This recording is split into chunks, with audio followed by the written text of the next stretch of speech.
You've lived a great life and done well for yourself. But what mark will you leave on the world? How will you inspire future generations? Stan Miller and Katie Beth Hand have helped thousands of people answer exactly those questions. If you've ever wondered, what will be my legacy?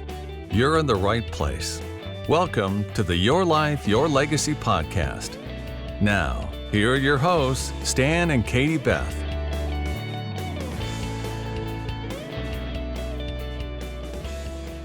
Well, Allison, thank you so much, and thanks to everybody joining us today. Today, Stan and I are here with Allison Kierman, who is an estate planning attorney and has all sorts of great information to share with us. So, Allison, to get us started off, why don't you tell us a little bit about what it is that made you get started in this industry? So it was a couple of things. I grew up with my grandparents on a really big or small, depending, ranch and farm in Texas. And they told me I could be a doctor, a lawyer, or a teacher. I became a lawyer, and I really like it. But I watched sort of every AMC historical Western movie that came on. And there was always the thought that you had to sell the farm to pay the taxes. So it was ingrained in me early on that if we wanted to keep the family farm and ranch going, we were going to have to do some planning for it. And I was with my grandparents when they did their plan sort of long ago, when the state tax exemption limit was much lower. And it just sort of was something that I was interested in. And I love the lawyers that they worked with. And I decided I would be one of those one day. That is fantastic. So is that what led you to pursue like wills and trust and estate planning in particular as your focus? Absolutely. I did some other things, sort of as a baby lawyer at a big firm. I did a whole bunch of different things, but I really found that estate planning was where my heart is. People come to me and they talk to me about their lives all day, every day. And it's just really enjoyable. I feel a part of their family. I make plans that I know they're going to use, right? Everything that I do is usable at some point in the future. And that gives me a lot of self-fulfillment. That's fantastic. So that leads me right into our next question, which is through what you do as a career, Allison, what is it that you hope, what legacy is it that you hope to leave behind? A lot of my personal legacy is with my family. My daughter is super cute. She says now she's going to work at the law firm one day. And this weekend we were out of town and she had this cute little mug in it that said boss lady. And I took her picture to save it for the future in case she is one day. With my clients, my legacy is just to do a good job for them and to know that if something happens to them, everything will be taken care of, right? Their plans are good plans. They don't have loopholes. There's not mistakes in them. They can really rely upon and count on the documents that I've prepared for them. That's great. That's great. So you talk a lot just in some different speeches that you've given and on your website. I can tell you're very family oriented, which is wonderful. How does being a wife and a mom, how does you bill yourself very much as a caretaker? Does that experience come from your experience as a wife and mom? And how does that affect what you do and how you connect with your clients? I think it's both. Definitely being a mother helps. Some of my clients, I think I'm mothering them, right? I have some younger clients and some of them were very financially successful. And I feel like, I just want to take care of them and make sure they don't make mistakes, things that people did for me when I was young or advice I wish people had given me when I was younger.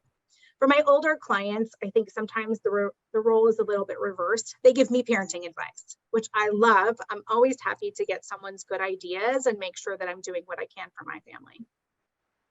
That's great. So Stan, because you and Allison have so much in common with your backgrounds with estate planning and those things, what questions do you have for Allison and how she runs her business? Yeah, I do have a couple actually. So let me say first, pleasure to meet you. And I just want to comment. I'm pleased to see that you're a Wealth Council member. That's an organization I co-founded a long time ago when you were much younger. And I hope you're getting real value from it. I'm no longer a stakeholder in it, but I'm really proud of the team there. And I'm really proud to have been a part of creating that. One of the things I've learned in my experience over the years in interacting with Wealth Council members is that when I find an estate planning attorney that's really passionate about the work they do, I find there are a few things that they do that are unique and distinctive to their process. It's different things for different people, and I know what it is for me. I don't know what it is for you, but I'm guessing you do. And I'm curious if you could speak to what, what that is. One of the big things that I pride myself on is I draft the plans my clients want, not the plans I think they should have or the plans that are easiest for me to draft. So I ask a lot of really personal questions. I had a family in today, they're a blended family. We were really specific about what money would look like if one of them passed for the other person's kids, right? What is that on a monthly basis, on an annual basis? Can you buy a kid a car at 16 or not? So I really just try to be specific in terms of what the money is used for if there's a death in the family. That actually, one of the things I discovered is that the whole issue of planning for the possibility of the remarriage of the spouse after the first death is one of the issues that doesn't get explored very often because it's so sensitive, and it requires a certain amount of confidence, I think, and courage on the part of the estate planner to really lean into that and really initiate a discussion with the client. So I'm pleased to see that you do that. I really get a sense that you really have learned how to connect with clients, how to create rapport, how to get them to kind of forget they're in a meeting and open up their heart and really talk to you. I get the sense that you know what I'm talking about, right? Absolutely. I tell my clients the hardest thing they did was come to the appointment. And after that, I'm going to take care of them, right? I'm not going to let them forget. I'm not going to let them have drafts for 3 years. Like, we're going to get it done. And it does require being vulnerable. Sometimes I have to be vulnerable also, right? I can talk about my family all day. How much dance would cost my trustee one day if needed, right? So that is like an important part of the relationship that I have with my clients. Yep. So at the beginning of the conversation, you were talking about being raised on a farm. I was raised on a farm also. It was a dairy farm, which is probably the worst kind of farming, actually, because you have no days off. It's 24/7, 365.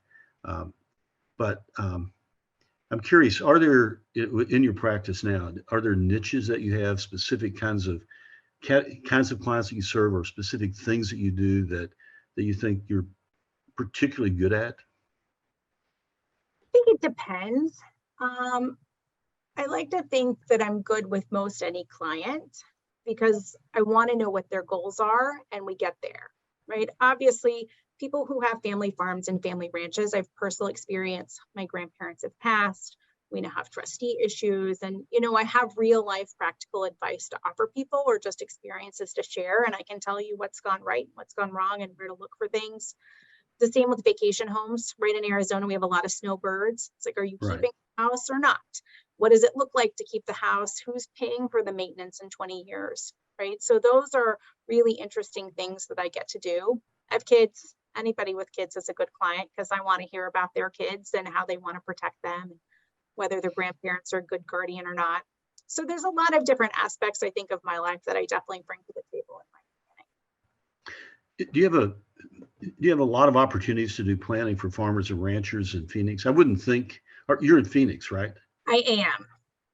So I would say there are a number of farms and ranches throughout Arizona, right? So I don't just work here in Phoenix or Scottsdale. I have a lot of clients throughout Arizona. We have a lot of people who live here now as their primary residence, but they still have farm interests. A lot of them maybe are just mineral interests now all over, right? So I definitely have clients who have real estate in other places. So I might be working as part of a team with other attorneys. Okay. So is you say your practice not just in Phoenix, and you mentioned Arizona. Do you practice outside of Arizona also?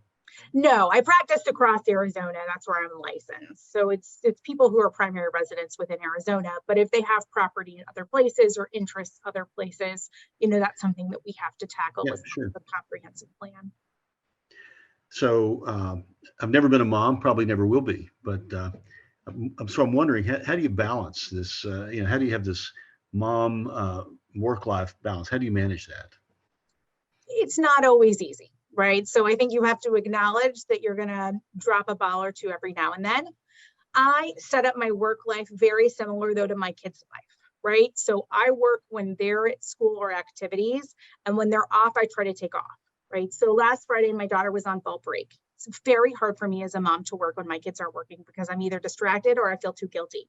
So we actually used the day to go on a field trip. We went to a place an arboretum in Northern Arizona where a lot of my clients donate money. So it was kind of a combination work play day with her. We had a lot of fun. We got to see some sites, and I got to say that I learned something from my clients in terms of their donations. But that really is the biggest thing, is if my kids aren't working, it's very hard for me to work. Yeah. You mentioned charitable contributions by clients. I'm curious, how do you initiate that conversation, or do you wait for the clients to bring it up with you? So it's both. I mean, my estate planning agenda that I have with every client when I meet is always a question: who else do you want to give money to? Family, friends, charities, schools. And then if that's interesting to them, they tell me. Some people come here, and a client came earlier, she has no family. It's 100% going to charity. And that's all we talked about for an hour. So it really depends on the circumstance, but I do ask every client if they want to give to a charity. One thing I noticed in your bio was that just brought a smile to my face. Obviously, you're a mom. You're very interested in making sure that children have guardians and those things. But I also laughed because you talk in your bio a lot about pets and how significant pets are. And so, is that something that you talk to all of your clients about? Is that something that is a personal story and is of personal significance to you that makes you bring that up? It's not something I feel like a lot of estate planning attorneys think about when they are building their clients' plans. And so what is it that made you realize how important pets were when talking about future plans for your clients? So the checklist I mentioned before of things I ask every client also includes pets. I'd ask every client, do you have pets we should talk about? So that's two-part, right? Do you have a pet, and are they important to your plan? Because some people say, I have pets, but I don't want to talk about them for my plan. And other people are like, yes, and I want to give $17,000 per pet to their caretaker, and these are my 5 list of options. Great, I will put it down. One of the charities I visited a couple of years ago was Best Friends Animal Sanctuary, because a lot of my clients actually donate pets and our money to them as part of their plans. Very neat. It's very unique. I don't think a lot of estate planning attorneys think through that all the time. So that really brought a smile to my face when I saw that. Stan, do you have any other questions for Allison? No, I'm curious. Are you doing pet trust? Is that part of the structure sometimes?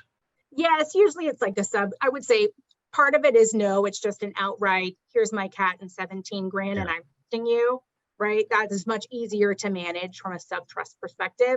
Some people, they want to know that the money is truly going for the pet. So there is a pet trust, sub-trust, right? I don't know if you did this. Wealth Counsel offers that now, which is really great. It makes it easier for me. But again, it's just something I want to know what my clients care about. And then the plans show what they care about. Yeah, good. Well, those are all of my questions. Allison, do you have any thoughts, any comments you want to share? Or let me ask, any wisdom, actually? How long have you been doing this? So I've been practicing since 2005. So that's a while. A lot of years. Yeah. So you've learned some things. So if you're going to distill what you've learned into, 1 or 2 or 3 points about estate planning in particular, what would that be? I think from a professional perspective, the best way to be successful is just to be consistent, right? What do you do every single day, right? I ask all my questions, the exact same questions every day, so I'm not forgetting or giving somebody a better plan than the other. I think there are a lot of estate attorneys around, right? Great. I hope that everybody can give you good documents, right? I try to make myself special by saying, do your documents reflect your goals, your ambitions, right? Who you care about. You don't have to like all your kids. It's okay. I don't judge you, right? But that's something we want to talk about when putting together a good plan. Those are the things that are important to me. And I think if attorneys take what matter to them and put it to their practice, they're really good attorneys. Yeah, fantastic and great advice. Yeah, one of my biggest challenges is not projecting onto my clients what my own answers would be to those questions, and making certain that it's really the client's answers, not me hypnotizing them into adopting my answer. Absolutely. One of my friends said it to me really well, and I didn't realize. She said, you gave us our options and then let us choose, which I thought was like a very nice way to say it. So I am careful not to be like judgmental, right? I say that all the time. There's no judgment here. You can tell me whatever you want, and that's what I'm going to make your documents say. And again, that is what leads to really fascinating conversations. So I think there's less opportunity for judgment because you get to understand why they're making the decisions they're making. Yep, totally That's agree. great. Building that strong relationship with those clients and making them comfortable sharing whatever it is they need to share. Right. I don't know about Fantastic. you. I have a lot of Go ahead. divorce right now. I don't know if you're seeing, but like it's breaking my heart. So many post-COVID divorces and like change of plans I'm doing. That was Really? actually one of my other questions for you was, did COVID have an impact on your business? I was crazy busy during COVID. Some of that from a mom's perspective is I just had more time, right? Because we weren't doing anything else. So I worked a tremendous amount. People had a need for a plan and they wanted it done now, right? Like, how soon can you get this done? And so that was good. Now we're much more just like regular, right? It's not as crazy frenzied, it's just regular workflow. But like I said, it has been a lot of divorces and it kind of breaks my heart. It'll be older interesting. Right? These are older clients. Most of them are 40s. Oh, yeah. Okay. It's, yeah. It will be interesting. I think we'll see the ripple effects like that of COVID for years and years to come. So hopefully the divorce trend will start to decline soon. I know that's heartbreaking to have to do. Is there anything else we didn't cover in our interview today, Allison? I mean, I think you asked me a lot of secrets. I would love to hear what Stan's secrets to success are. So I don't think it's a secret. Actually, I think it's to close the door and create rapport with clients and get them to forget that they're talking to a lawyer and just pour their heart out to you. And if you really listen, I think if you really listen authentically and ask those questions, those questions about, tell me about your kids, tell me about your parents, tell me about your grandkids, tell me about the things you're involved in your church, your community, tell me what's important to you. Tell me about your business, and if that's important or not. I think if you just prod people and get them to talk to you, then I think maybe the secret is that the answers aren't that difficult. The answer is actually, when you've done this a while, the answers, the tools are all there. It's really a matter of how do you assemble the documents that have those components that really address the client's authentic issues. The challenge is to get clients to really be open with you so that you know what those issues actually are. And I will say that, obviously you enjoy this, but this is, to me, I've never felt like I worked a day when I was doing meetings with clients. This is, it is a joy, isn't it? I mean, just the connection that you make. And I feel like on so many days I've come home and told my wife, I'm a better person for having done this today because of the wisdom and insight the clients shared with me. I think this work is healthy, and I think it makes you a better person. No, that's beautiful. Thank you. Well, thanks everybody for listening today. This has been the Your Life, Your Legacy podcast with hosts Stan Miller and Katie Beth Hand. And our guest today was Allison Lee Kierman. Allison, thank you so much for joining us today. It was a pleasure to have you on the show. Thank you so much. I so appreciate it. Thanks for listening to the Your Life, Your Legacy podcast with Stan Miller and Katie Beth Hand. If you enjoyed the show, please rate, review, and subscribe on Apple Podcasts, Spotify, or wherever you get your podcasts. To find out more about Stan and Katie Beth, go to pinnaclelegacylaw.com. You can also find links in the show notes.